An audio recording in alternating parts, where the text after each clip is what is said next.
ici par exemple, vous allez trouver toutes les vitamines, tous les 5 minéraux, tous les grands groupes alimentaires qui illustrent l'équilibre alimentaire et surtout où les trouver. D'accord? Donc, dans ce livre, par exemple, vous allez savoir exactement c'est quoi les glucides et où trouver les glucides. C'est quoi la vitamine C et où trouver la vitamine C. Et ce qui est intéressant, c'est que les sources sont essentiellement les aliments africains ou les aliments qu'on peut facilement trouver. Donc ici, là, vous n'allez pas trouver uniquement, c'est-à-dire que vous n'allez pas trouver comme dans les livres européens, brocoli, chou-fleur, alors que certaines personnes même en Afrique ne connaissent pas ce que c'est.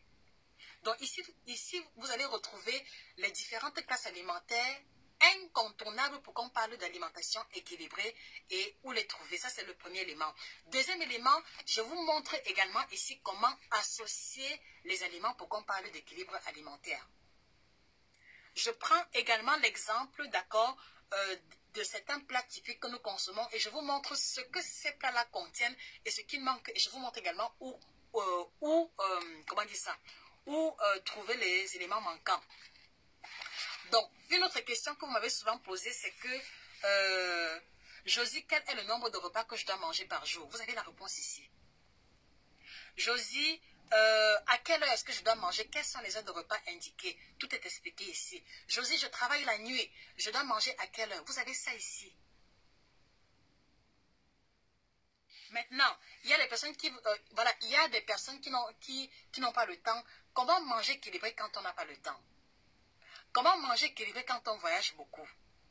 Comment manger équilibré quand on n'a pas assez d'argent? Vous avez toutes les réponses ici. Ce n'est pas au hasard si ce livre fait pratiquement 300 pages illustrées en couleur. Je dis bien illustrées en couleur.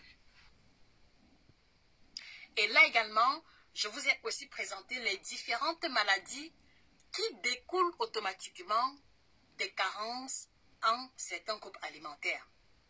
Donc ça veut dire que quand vous allez partir par exemple au chapitre 4, vous allez regarder par exemple telle carence. Si vous manifestez les symptômes, vous allez savoir que ah tiens, c'est parce que je manque de tel élément. Et donc vous rentrez à la page où il y a l'élément en question et vous saurez exactement quoi manger.